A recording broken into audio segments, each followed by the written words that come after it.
नमस्कार दोस्तों, कहानियों की महफिल में आपका स्वागत है। आज हम लेकर आए हैं एक दिल को छू लेने वाली कहानी, उसने कहा था।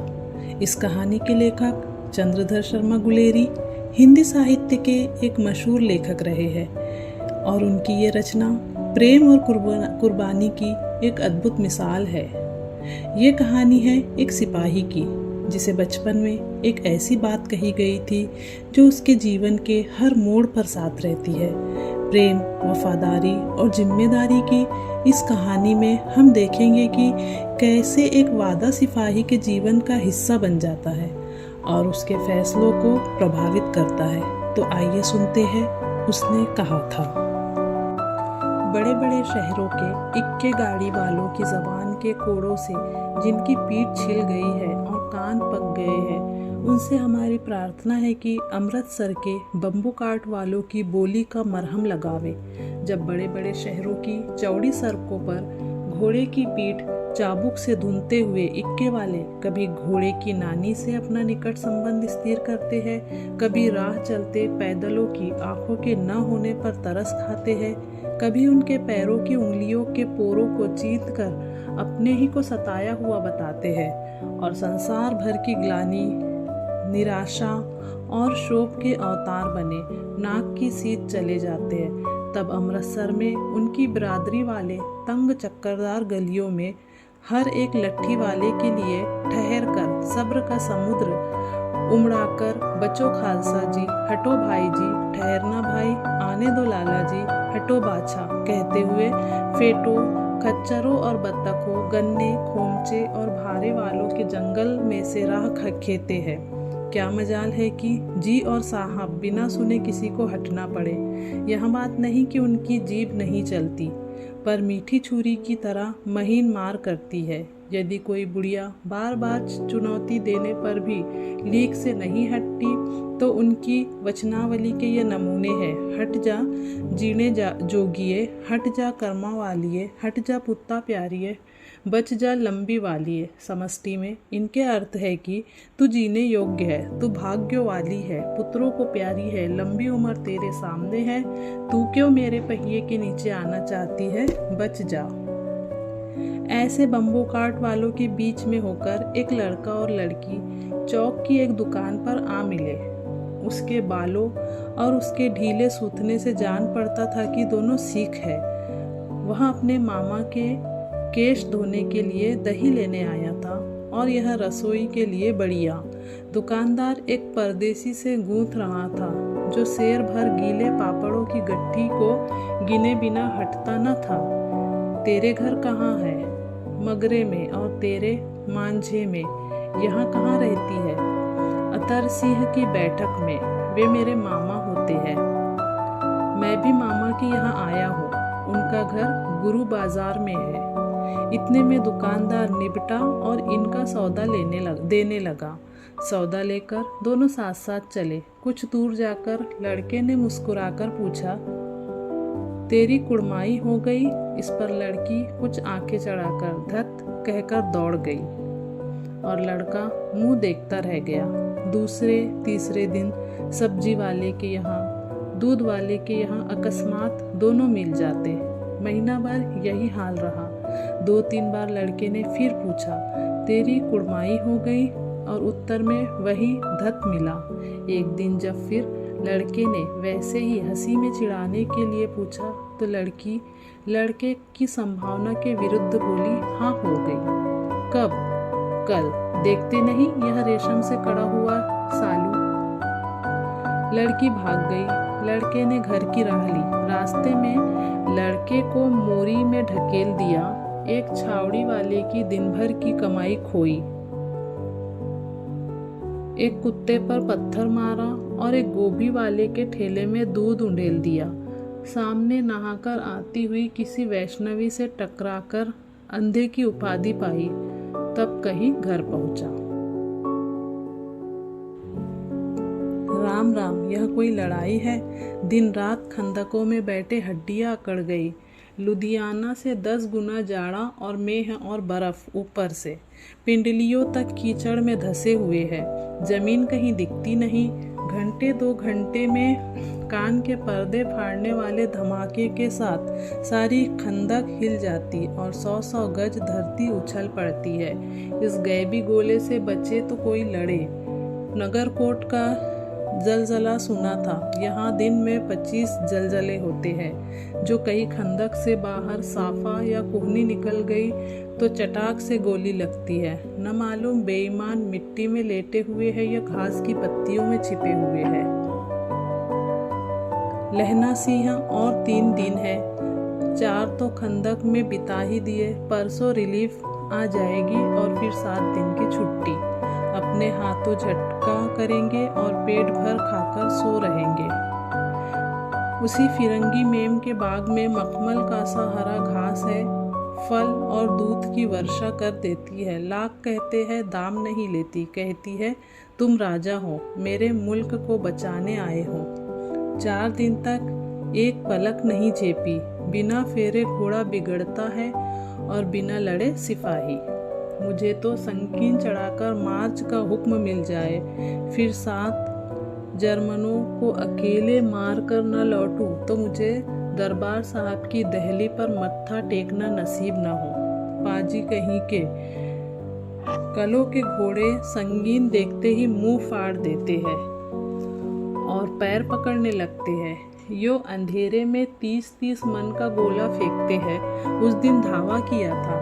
4 मील तक एक जर्मन नहीं छोड़ा था।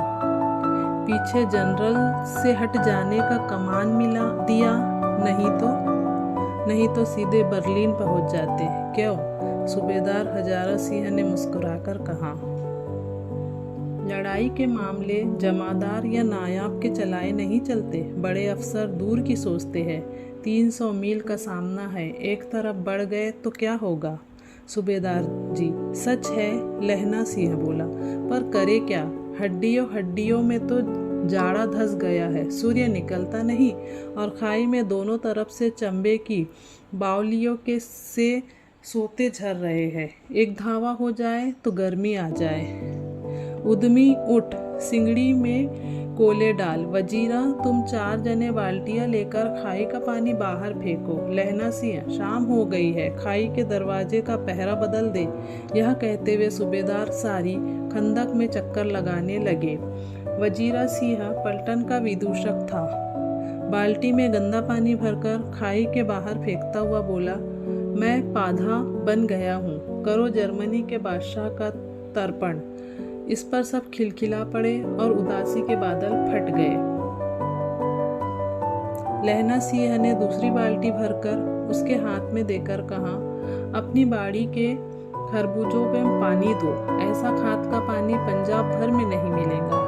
हाँ, देश क्या है, स्वर्ग है। मैं तो लड़ाई के बाद सरकार से 10 घुमा जमीन यहाँ मांग लूंगा और फलों के बूटे लगाऊंगा। लाड़ी होरा को भी यहाँ बुला लेंगे, या वहीं दूध पिलाने वाली फिरंगी में। चुप कर, यहाँ वालों को शर्म नहीं। देश देश की चाल है। आज तक मैं समझा न सका कि सिख तंबाकू नहीं पीते। वह सिगरेट देने में हट करती है, ओठों में लगाना चाहती है, और मैं पीछे हटता हूँ तो समझती है कि राजा बुरा मान गया, अब मेरे मुल्क के लिए लड़ेगा नहीं।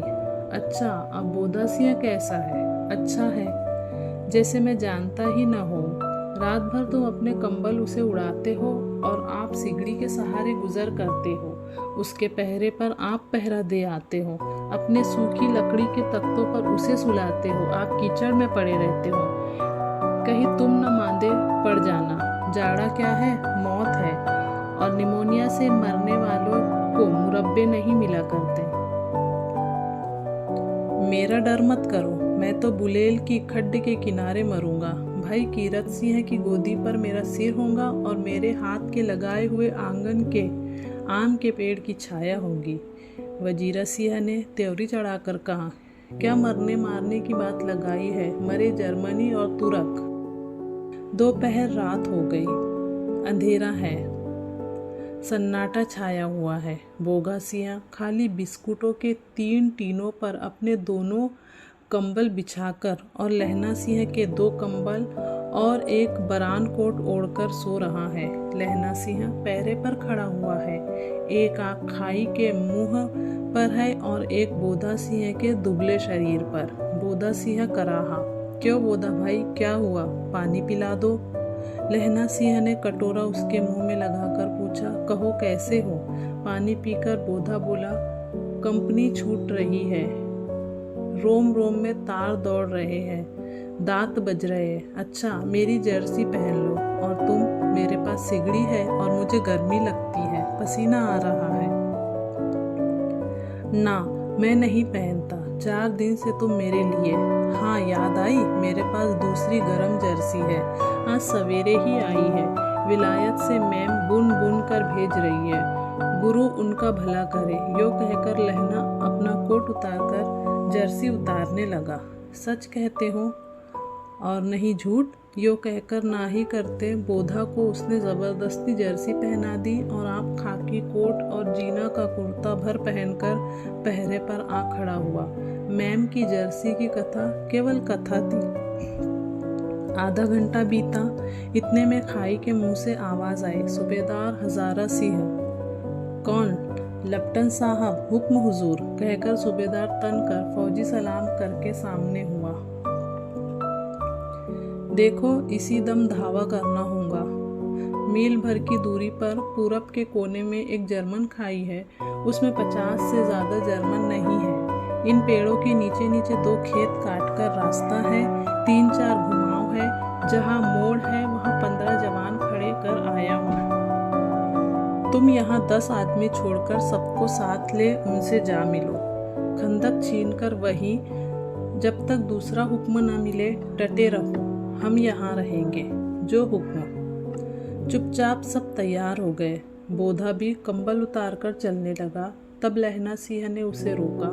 लहना सिंह आगे हुआ तो बोधा के बाप सूबेदार ने उंगली से बोधा की ओर इशारा किया। लहना सिंह समझकर चुप हो गया। पीछे 10 आदमी कौन रहे, इस पर बड़ी हुज्जत हुई। कोई रहना ना चाहता था। समझा बुझाकर सूबेदार ने मार्च किया। लेफ्टिनेंट साहब लहना की सिगड़ी के पास मुंह फेर कर खड़े हो गए और जेब से सिगरेट निकालकर सुलगाने लगे। 10 मिनट बाद उन्होंने लहना की ओर हाथ बढ़ाकर कहा, लो तुम भी पियो। आँख मारते मारते लहना सिंह सब समझ गया। मुंह का भाव छिपाकर बोला, लाओ साहब। हाथ आगे करते ही उसने सिगड़ी के उजाले में साहब का मुंह देखा, बाल देखे, तब उसका माथा ठनका। लेफ्टिनेंट साहब के पट्टियों वाले बाल एक दिन में ही कहाँ उड़ गए और उनकी जगह कैदियों से कटे बाल कहाँ से आ गए।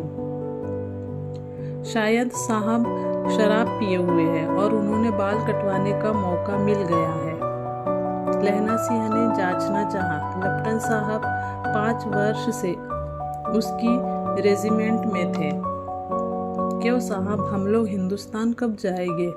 लड़ाई खत्म होने पर। क्यों, क्या यह देश पसंद नहीं? नहीं साहब, शिकार के वे मज़े यहाँ कहाँ। याद है, पार साल नकली लड़ाई के पीछे हम आप जगाधरी जिले में शिकार करने गए थे। हाँ हाँ, वही, जब आप खोते पर सवार थे और आपका खानसामा अब्दुल्ला रास्ते के एक मंदिर में जल चढ़ाने को रह गया था।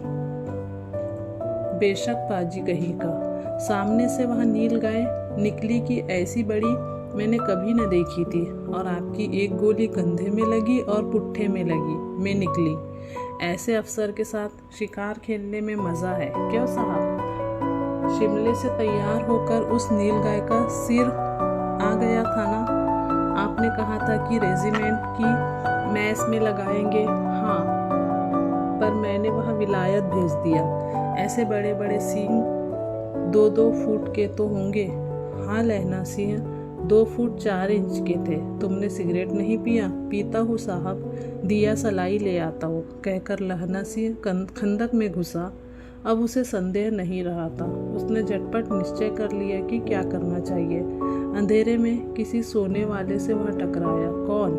वजीरा सिंह। हाँ, क्यों लहना, क्या कयामत आ गई? जरा तो आँख लगने दी होती। होश में आओ, कयामत आई है और लेफ्टिनेंट साहब की वर्दी पहन कर आई है। क्या? लेफ्टिनेंट साहब या तो मारे गए हैं या कैद हो गए हैं। उनकी वर्दी पहनकर यह कोई जर्मन आया है। सूबेदार ने इनका मुंह नहीं देखा। मैंने देखा और बातें की है। सोहरा साफ उर्दू बोलता है पर किताब भी उर्दू, और मुझे पीने को सिगरेट दिया है। तो अब मारे गए, धोखा है। सूबेदार, कीचड़ में चक्कर काटते फिरेंगे और यहाँ खाई पर धावा होगा। उठो, एक काम करो, पलटन के पैरों के निशान देखते देखते दौड़ जाओ। अभी बहुत दूर न गए होगे। सूबेदार से कहो एकदम लौट आए। खंदक की बात झूठ है, चले जाओ। खंदक के पीछे से निकल जाओ, पत्ता तक न खड़के। देर मत करो। हुक्म तो यहाँ है कि यही ऐसी तैसी हुक्म की। मेरा हुक्म जमादार लहना सिंह, जो इस वक्त यहाँ सबसे बड़ा अफसर है, उसका हुक्म है। मैं लेफ्टिनेंट साहब की खबर लेता हूँ, पर यहाँ तो तुम 8 ही हो। 8 नहीं, 10 लाख। एक एक अकालिया सिख 1.25 लाख के बराबर होता है। चले आओ। लौटकर खाई के मुहाने पर लहना सिंह दीवार से चिपक गया। उसने देखा कि लेफ्टिनेंट साहब ने जेब से बेल के बराबर 3 गोले निकाले। तीनों की जगह जगह खंदक की दीवारों में घुसेड़ दिया और तीनों में एक तार सा बांध दिया। तार के आगे सूत की एक गुत्थी थी, जिसे सिगड़ी के पास रखा। बाहर की तरफ जाकर एक दिया सलाई जलाकर गुत्थी पर रखने, बिजली की तरह दोनों हाथों से उल्टी बंदूक को उठाकर लहना सिंह ने साहब की कोहनी पर तान कर दे मारा। धमाके के साहब के हाथ में से दिया सलाई गिर पड़ी।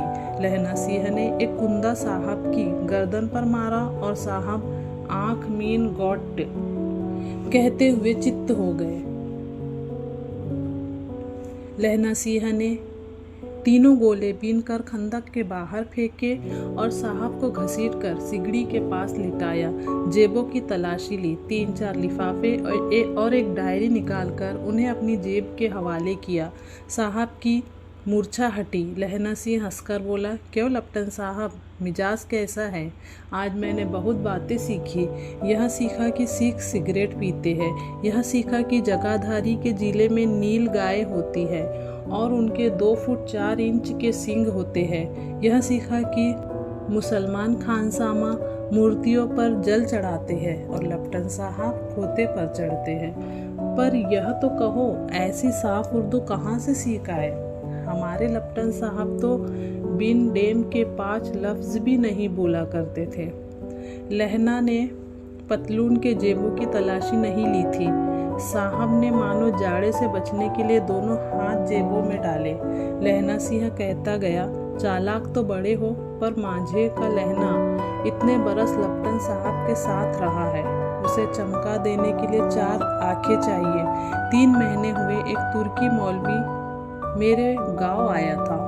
औरतों को बच्चे होने के तावीज़ बांटता था और बच्चों को दवाई देता था। चौधरी के बड़ के नीचे मंजा बिछाकर हुक्का पीता रहता था और कहता था कि जर्मनी वाले बड़े पंडित हैं, वेद पढ़ पढ़कर उसमें से विमान चलाने की विद्या जान गए हैं। गौ को नहीं मारते। हिंदुस्तान में आ जाएंगे तो गौ हत्या बंद कर देंगे। मंडी के बनियों को बहकाता कि डाक खाने से रुपया निकाल लो, सरकार का राज्य जाने वाला है। डाक बाबू पोल्हू राम भी डर गया था। मैंने मुल्ला जी की दाढ़ी मुड़ दी थी और गांव से बाहर निकाल कर कहा था कि जो मेरे गांव में अब पैर रखा तो। साहब की जेब में से पिस्तौल चली और लहना की जांघ में गोली लगी। इधर लहना की हेनरी मार्टिन के 2 फायरों ने साहब की कपाल क्रिया कर दी। धड़ाका सुनकर सब दौड़ आए। बोधा चिल्लाया, क्या है? लहना सिंह ने उसे यह कहकर सुला दिया कि एक हड़का हुआ कुत्ता आया था, मार दिया। और औरों से सब हाल कह दिया। सब बंदूकें लेकर तैयार हो गए। लहना ने साफा फाड़कर घाव के दोनों तरफ पट्टियां कसकर बांधी। घाव मांस में ही था। पट्टियों के कसने से लहू निकलना बंद हो गया। इतने में 70 जर्मन चिल्लाकर खाई में घुस पड़े। सिखों की बंदूकों की बाढ़ ने पहले घाव को रोका, दूसरे को रोका, पर यहाँ थे 8। लहना सिंह तक तक कर मार रहा था। वह खड़ा था और लेटे हुए थे, और वे 70 अपने मुर्दा भाइयों के शरीर पर चढ़कर जर्मन आगे घुसे आते थे। थोड़े से मिनटों में वे अचानक आवाज आई, वाहे गुरुजी की फतेह, वाहे गुरुजी का खालसा। और धड़ाधड़ बंदूकों के फायर जर्मनों की पीठ पर पड़ने लगे। ऐन मौके पर जर्मन 2 चक्की के पाटों के बीच आ गए। पीछे से सूबेदार हजारा सिंह के जवान आग बरसाते थे और सामने लहना सिंह के साथियों के संगीन चल रहे थे। पास आने पर पीछे वालों ने भी संगीन पिरोना शुरू कर दिया। एक किलकारी और अकाल सिक्का दी फौज आई, वाहे गुरुजी की फतेह, वाहे गुरुजी का खालसा। सत श्री अकाल पुरख, और लड़ाई खत्म हो गई। 63 जर्मन या तो खेत रहे थे या करा रहे थे। सिखों में 15 के प्राण गए। सूबेदार के दाहिने कंधे में से गोली आर पार निकल गई। लहना सिंह की पसली में एक गोली लगी। उसने घाव को खंदक की गीली मिट्टी से पूर लिया और बाकी का साफा कसकर कमरबंद की तरह लपेट लिया। किसी को खबर न हुई कि लहना को दूसरा घाव, भारी घाव लगा है। लड़ाई के समय चांद निकल आया था, ऐसा चांद जिसके प्रकाश से संस्कृत कवियों का दिया हुआ शय नामक सार्थक होता है। और हवा ऐसी चल रही थी जैसे बाण भट्ट की भाषा में दत्त विनोपदेशाचार्य कहलाती। वजीरा सिंह कह रहा था कि कैसे मन मन भर फ्रांस की भूमि मेरे बूटों से चिपक रही थी। जब मैं दौड़ा दौड़ा सूबेदार के पीछे गया था, सूबेदार लहना सिंह से सारा हाल सुन और कागजात पाकर वे उसकी तुरंत बुद्धि को सरह रहे थे और कह रहे थे कि तू न होता तो आज सब मारे जाते। इस लड़ाई की आवाज़ 3 मील दाहिनी ओर की खाई वालों ने सुन ली थी। उन्होंने पीछे टेलीफोन कर दिया था। वहाँ से झटपट 2 डॉक्टर और 2 बीमार ढोने की गाड़ियाँ चली, जो कोई 1.5 घंटे के अंदर आ पहुँची। फील्ड अस्पताल नज़दीक था। सुबह होते होते वहां पहुंच जाएंगे, इसलिए मामूली पट्टी बांधकर एक गाड़ी में घायल लिटाए गए और दूसरी में लाशें रखी गई। सूबेदार ने लहना सिंह के जान में पट्टी बंधवानी चाहिए, पर उसने यह कहकर टाल दिया कि थोड़ा घाव है, सवेरे देखा जाएगा। बोधा सिंह ज्वर में बर्रा रहा था। वह गाड़ी में लिटाया गया। लहना को छोड़कर सूबेदार जाते नहीं थे। यह देख लहना ने कहा, तुम्हें बोधा की कसम है और सूबेदार निजी की सौगंध है जो इस गाड़ी में न चले जाओ, और तुम मेरे लिए वहां पहुंचकर गाड़ी भेज देना। और जर्मन मुर्दों के लिए भी तो गाड़ियां आती होंगी। मेरा हाल बुरा नहीं है, देखते नहीं मैं खड़ा हूँ। वजीरा सिंह मेरे पास है ही। अच्छा, पर बोधा गाड़ी पर लेट गया। भला आप भी चढ़ जाओ। सुनिए तो, सूबेदारनी होरा को चिट्ठी लिखो तो मेरा मत्था टेकना लिख देना, और जब घर जाओ तो कह देना कि मुझसे जो उसने कहा था वह मैंने कर दिया।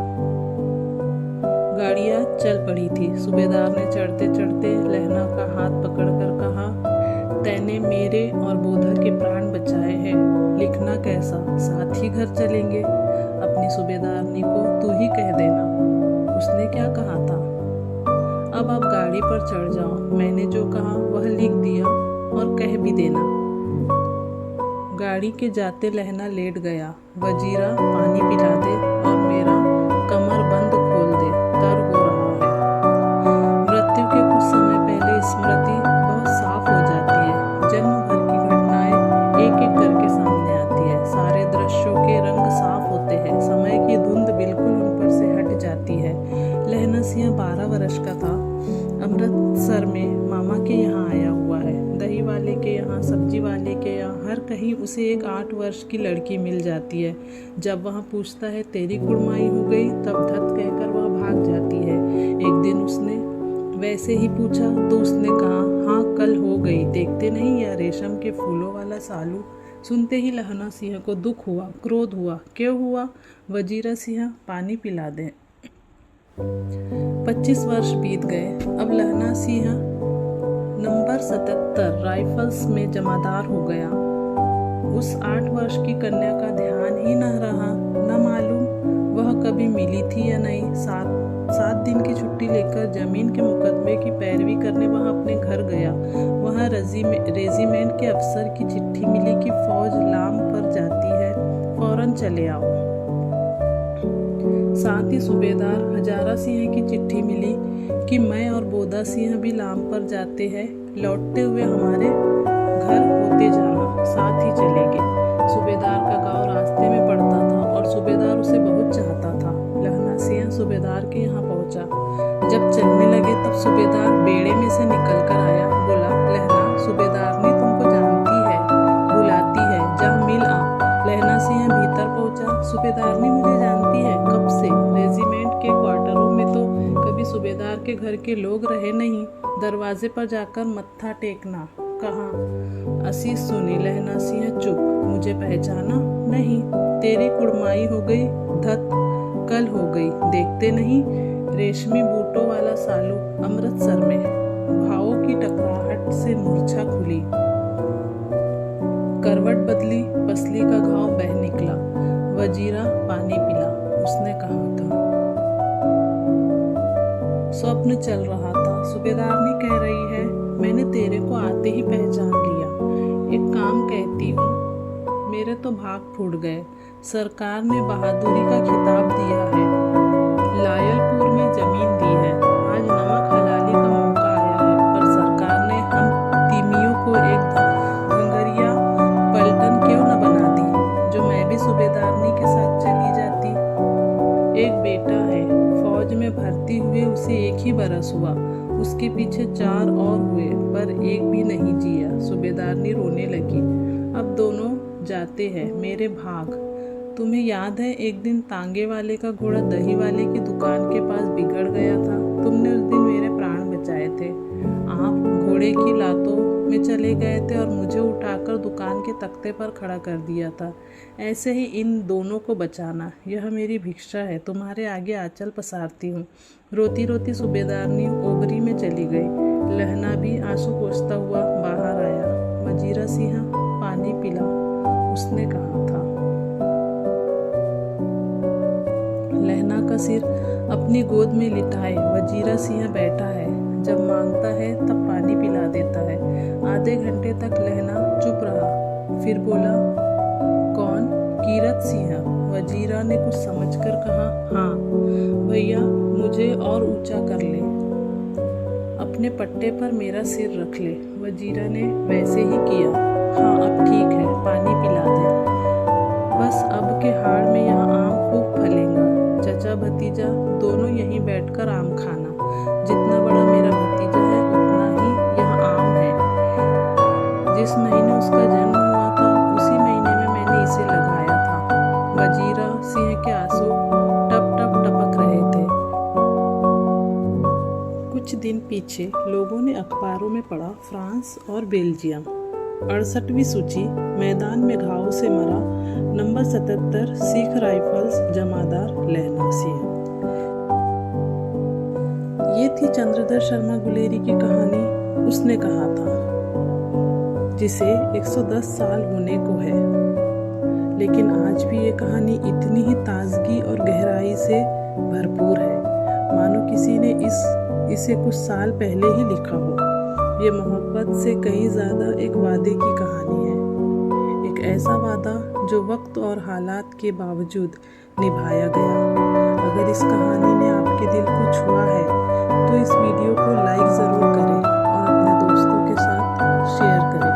नीचे कमेंट में अपने जज्बात और ख्यालात हमारे साथ ज़रूर शेयर करें, क्योंकि हमें आपके फीडबैक का इंतज़ार रहता है। और अगर आप नए हैं तो कहानियों की महफिल को सब्सक्राइब करके हमारे सफ़र में शामिल हो जाइए, ताकि हम और भी बेहतरीन कहानियाँ आप तक पहुँचा सकें। अगले एपिसोड में फिर एक नई कहानी के साथ मिलेंगे। तब तक अपना ख्याल रखें और कहानियों के इस सफ़र में हमारे साथ बने रहिए। शुक्रिया।